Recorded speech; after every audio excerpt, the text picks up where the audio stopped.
checking the microphone here if anybody's watching. So this is my test period.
Oh, fuck.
I am not a number.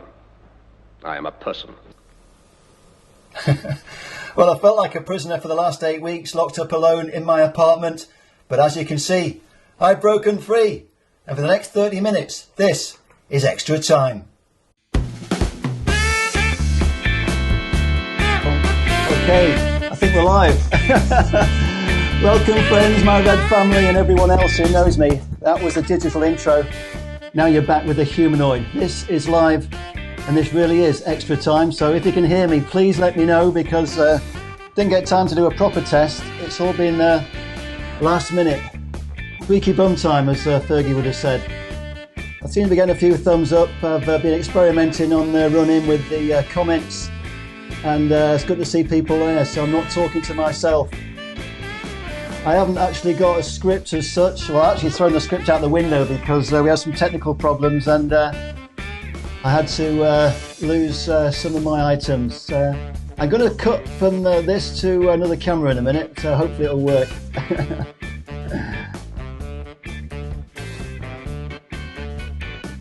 Oh, there I am. It works. Okay, coming up on tonight's show, fans from Norway, Austria, Malta, Scotland, that's my bottle of water on the floor, and of course the Republic of Manchester. And I think I mentioned Wales and Scotland as well. Going to have some clips from the archive, hopefully a little bit of banter if there's anybody out there, and there seems to be people out there watching. I'm actually filming this from my mobile phone, believe it or not, and I think I still haven't finished dressing, so I just got to do the top button up. I'll get in trouble with my mum. Right, so who's out there? I can see lots of people that I know. I've posted lots of comments. A nice comment that came in earlier telling us that our good friend Steve Donahue might be coming out of hospital and going home tomorrow. I'm not sure if he's still in hospital or in another recovery place, but I've heard a couple of messages. I've seen a couple of messages there saying that Dono might be home tomorrow, which is fantastic news. And everybody's been supporting him, which is fantastic.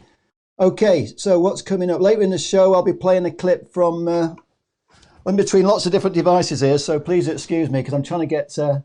I need to be an octopus to work out what's going on because I've got a camera here in my laptop and I've got a camera here in my phone. And the proper camera, which is behind that, is not in use because I'm still waiting for a piece of kit. As we're in lockdown, some of the equipment that you need to do live streams is like gold dust. And there's a piece of kit that I was promised last week. It hasn't arrived. When that arrives, I'll be able to use the big camera.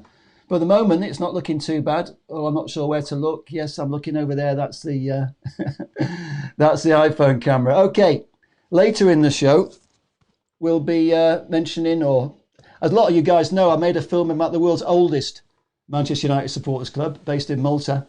But on today's show, we're going to be looking at one of the newest. I think it's actually the newest supporters club in the world. And where is it? You've got to guess. While I roll the VT somewhere over here. Here we go.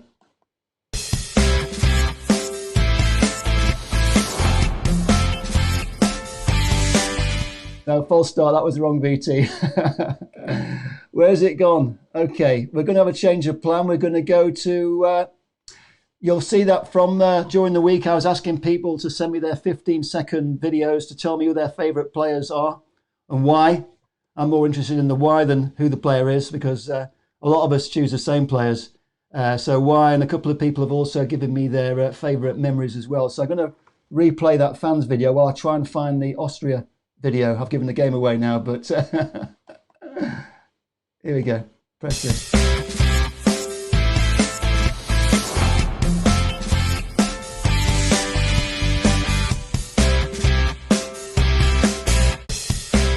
There's a lot of players to compare at the top of the game, but if you're talking about flair, talent, gifted, you've got the genius of George Best.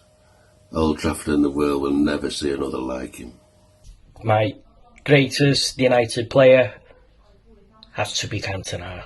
Missing piece, the jigsaw, the genius Fergie wanted, quality, the king, Cantona. My favourite player is George Best. Every time he got the ball, expect the unexpected. Hi John, this is coming to you from Bury, and I'm going to nominate a local player, local lad, Bury's finest, Gary Neville. because Gary is a berry red and he hates Scousers. Keep up with the show. Hello friends, I'm Martin from Austria. My favorite player is Georgie Best. I have never seen him play live, but I watched all of his games I found. He had everything. Brilliant. Denis Law, he's a legend. He's Scotland's best ever player, and he's Scotland and Man United's most prolific goalscorer. He's also the only Scottish player that ever won the Ballon d'Or. The King forever.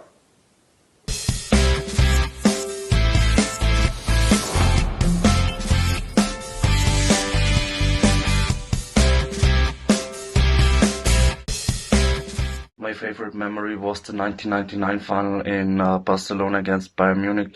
So it was just amazing to score in the injury time 2 times and to lift up the trophy. So it was the day I started to be a Manchester United fan. Greatest United moment. 99. That's that.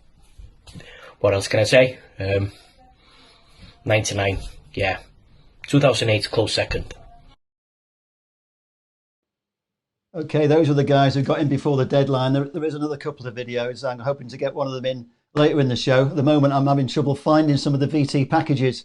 But anyway, I'd like to mention 2 of the guys that we saw in that video. Well, 2 or 3 of the guys that we saw in that video were Martin Moose Brugger, who's a great supporter of this channel. And there is a little video about Martin's Supporters Club, which he started in Austria. There may be a technical problem. We might have to show it next week.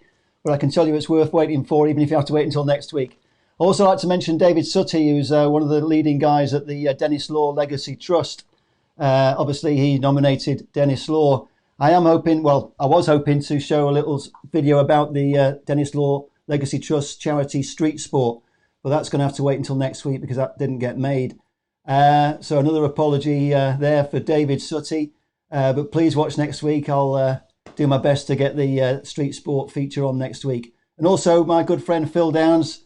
Did you know that the only non-player, non-manager to have part of the stadium named after them is Phil Downs, who's got the Phil Downs Ability Suite named after him. There's a little video that goes with that story, so hopefully that will also be around for next week.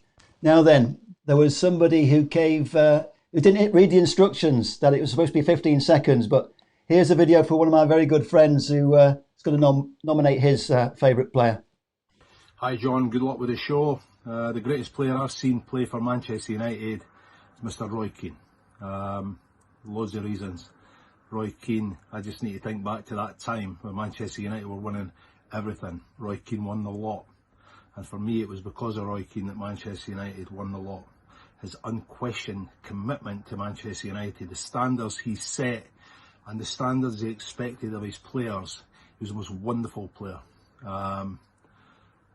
Loads of other heroes, Martin Buchan, Brian Robson, Eric, Ronaldo, Giggs, Paul Scholes, Wayne Rooney, I could go on. But for me, Roy Keane, wonderful, wonderful football player. Some great comments as always there from Peter Wood. He actually went well over the 15 seconds, but it was all worth listening to. Anyway, one of the players that hasn't been mentioned so far is Sir Bobby Charlton. I mean, I was brought up watching Best Law and Charlton from the Stretford end. I have to say that my favourite player, my boyhood idol, Georgie Best.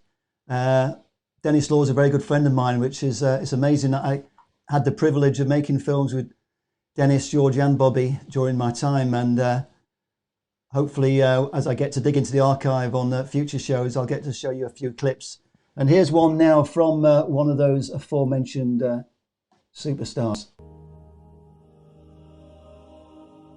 Duncan Edwards was the greatest player that I've ever seen, the greatest player that I've ever played with. I love talking about him because there's really not a great record of what he did because he only played 4 years. You know, people talk about him as an all-time great. You know, he only really played for 3 or 4 years at the top grade.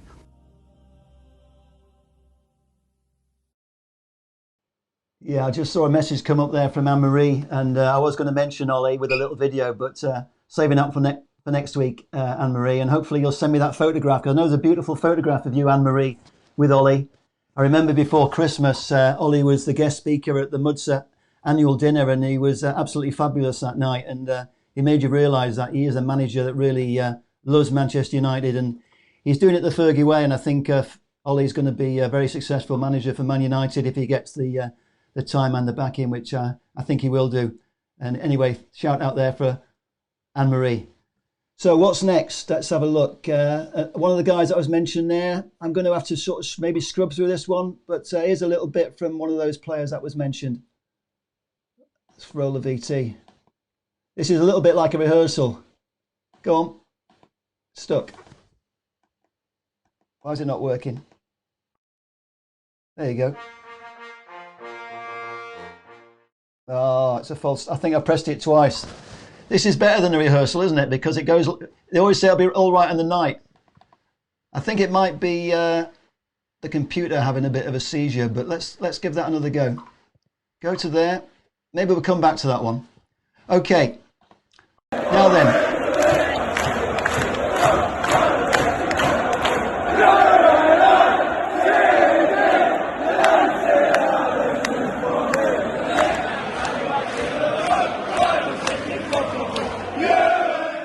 Now, the reason I played a little bit of that video is because it was the last match that I went to at Old Trafford, along with a lot of you guys out there, and United beat City. And I actually went with a good friend of mine, Hans Hansen, and I took my iPhone with me, and I thought I'd make a little video blog. And that video there has had nearly 300,000 views on the YouTube channel, youtube.com/Man United The Religion. So if you want to watch it all, please go to the channel, subscribe, drop a like, and hopefully we'll be able to do some more videos on the channel in the near future. Anyway, let's cut to this next little... Well, it seems like a lifetime ago when I was at Old Trafford, nearly 10 weeks ago now, when United beat City. And I was there with this man, Hans Hansen, who joins me from his home in Cheltenham. How are you, Hans? Hi, John. I'm good. How are you? I'm fantastic. What do you remember of that game when we enjoyed the Manchester derby from the Stretford end? I just remember the atmosphere, the feeling, the positivity. It was the feeling that we have our Man United back again. I remember the game as it was yesterday, the emotions, it was all over the place. It was like the United of old. The Stretford end was buzzing. Really good game as well. And when the final moments, when McTominay put it in from 30 yards there against the Stretford end, it was just buzzing.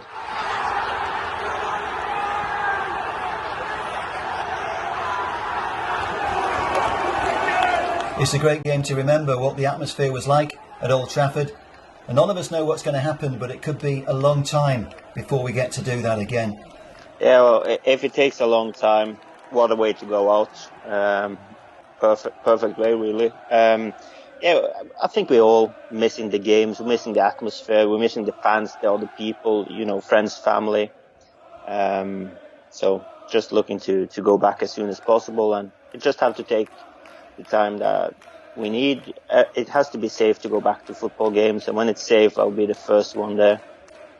The big talking point, of course, is whether or not we get to finish the current season. There's yet another meeting tomorrow and we might get a definitive answer. What do you think should happen to the current season?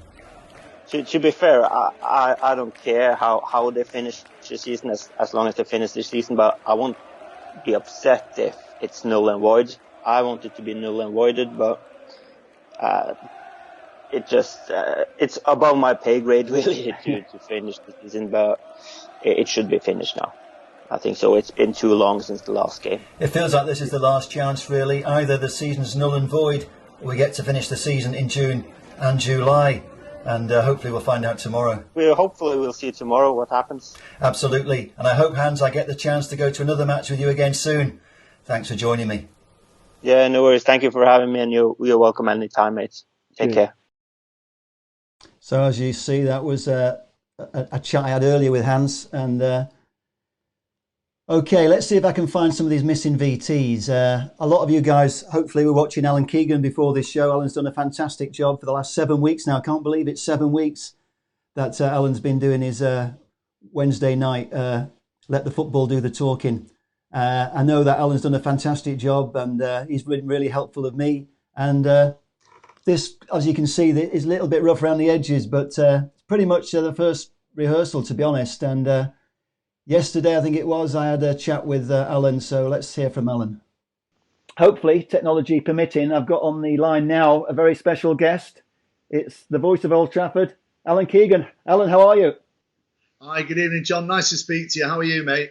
I'm fantastic under the circumstances. I've really enjoyed your show for the last 6 weeks, and I know you're very modest, but you've done a great service for many Man United fans. We all appreciate it, so thank you very much. Well, thank you, John, and in particular, thank you to your support. And as you say, the United family have really engaged with it, and it's been fantastic, right across the global family base where we've had sort of people and fans from all over the world. So it's been very rewarding, John. It's a labour of love, and yes, we're all trying to do our bit, particularly with lockdown, to keep the United family together. So Wednesday nights have certainly helped to do that. You certainly put a good smile on a lot of people's faces over the last few weeks, but also Manchester United, the football club. I've got to be proud of what the football club's done during lockdown. Yeah, I think it's been incredible, John, what Manchester United have done throughout the whole of the lockdown period. In particular, through the Manchester United Foundation, they've very much got involved with the community, which is their sort of brand line anyway, getting involved with community and football, etc.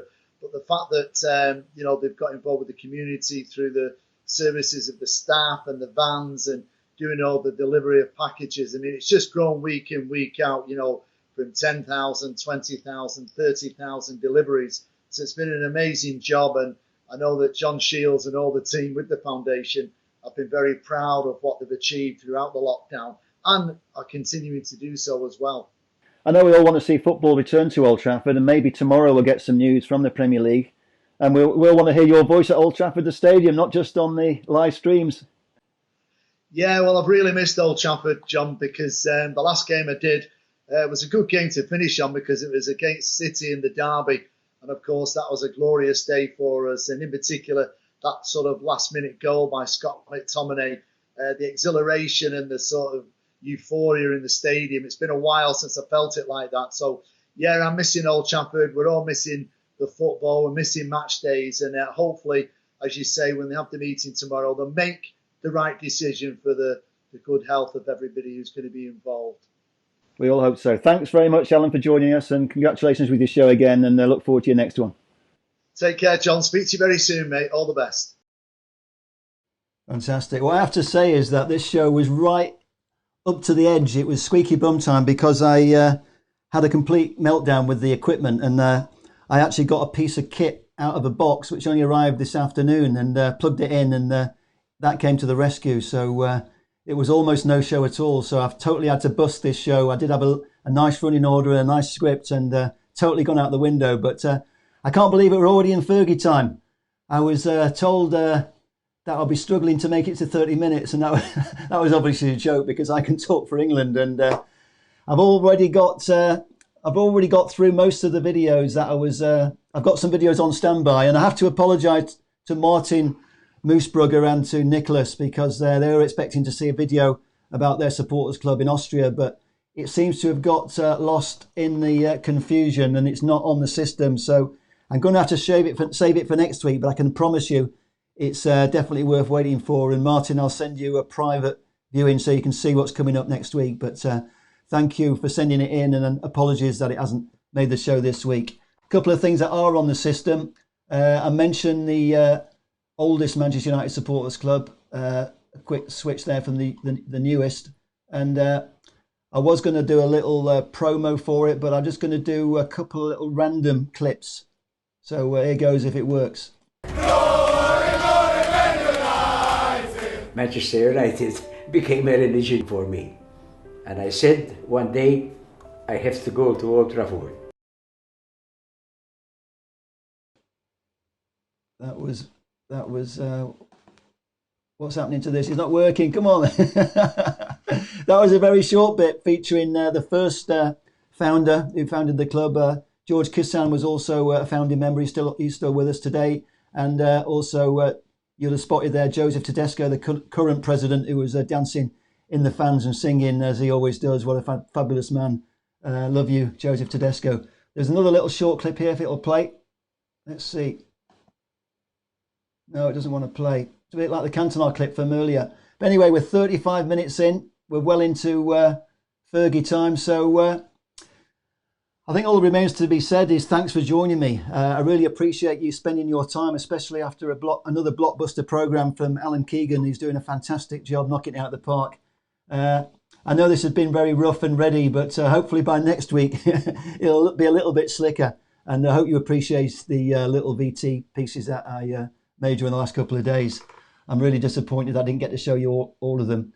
You will have noticed if you came in early because I had a 15-minute warm-up or countdown where I showed some clips that didn't have any proper sound. You had a little bit of music over them. And I'm going to play out with a Georgie Best song, which you've seen featured a couple of times. And that was going to be part of the Austria video. But all I'm going to do is play out on this Georgie Best song. Well, I say song, it was a late night in Munich. A lot of us were over there for the Munich Memorial last month, and not last month, in February, and there was a place called Shakespeare Bar, and we seemed to end up in there every night, some of us, until it closed up. But you'll probably recognise a few faces, and thanks very much for joining me, and I really appreciate it. Hopefully I'll see you next week if you don't think it was too bad. Cheers.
Georgie Best.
Italia.